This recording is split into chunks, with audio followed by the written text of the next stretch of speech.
നമസ്കാരം. VCV ന്യൂസിലേക്ക് സ്വാഗതം. ഞാൻ രാകേഷ് KR. ആദ്യം പ്രധാന വാർത്തകൾ.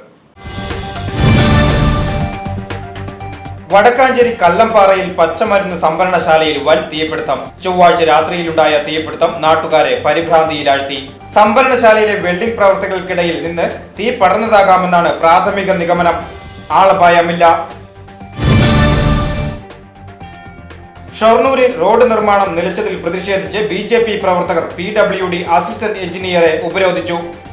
MLA കരാറുകാരനെ സംരക്ഷിക്കുകയാണെന്നും BJP ആരോപിച്ചു. റോഡ് നിർമ്മാണ കരാറുകാരെ PWD കരാറിൽ നിന്നും നീക്കിയതോടെയാണ് പ്രവൃത്തികൾ നിലച്ചത്.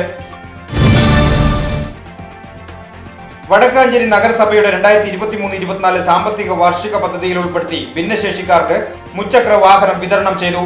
ആര്യമ്പാടം പകൽ വീട്ടിൽ വെച്ച് നടന്ന പരിപാടി നഗരസഭാ ചെയർമാൻ PN സുരേന്ദ്രൻ ഉദ്ഘാടനം ചെയ്തു. ഭിന്നശേഷി വിഭാഗത്തിൽപ്പെട്ടവരെ സ്വയം പര്യാപ്തമാക്കുകയും സ്വയം തൊഴിൽ നൽകുകയുമാണ് പദ്ധതിയിലൂടെ ലക്ഷ്യം വെക്കുന്നത്. ക്രിസ്തുമസ് നവവത്സരത്തെ വരവേൽക്കുവാനായി വടക്കാഞ്ചേരിയിൽ നതാലെ ഫെസ്റ്റിന് വേദിയൊരുങ്ങുന്നു. വടക്കാഞ്ചേരിയുടെ ചരിത്രത്തിൽ ആദ്യമായി നടത്തുന്ന ഫെസ്റ്റിന് നേതൃത്വം നൽകുന്നത് വടക്കാഞ്ചേരി വ്യാപാരി വ്യവസായി സമൂഹവും വടക്കാഞ്ചേരി സെന്റ് ഫ്രാൻസിസ് ഇടവകയും. ഡിസംബർ 24 ചൊവ്വാഴ്ച വൈകിട്ട് 5 മണിക്ക് ഓട്ടുപാറ സെന്ററിൽ നിന്നും നതാലെ ഫെസ്റ്റ് കരോൾ ഘോഷയാത്ര നടക്കും. വടക്കാഞ്ചേരി മഹിളാ കോൺഗ്രസ് ബ്ലോക്ക് കമ്മിറ്റിയുടെ നേതൃത്വത്തിൽ പ്രതിഷേധ പ്രകടനം നടത്തി. വൈദ്യുതി ചാർജ് വർധനവിൽ പ്രതിഷേധിച്ചാണ് വടക്കാഞ്ചേരി KSEB ഓഫീസിന് മുന്നിൽ ചൂട്ട് കത്തിച്ച് പ്രകടനം നടത്തിയത്.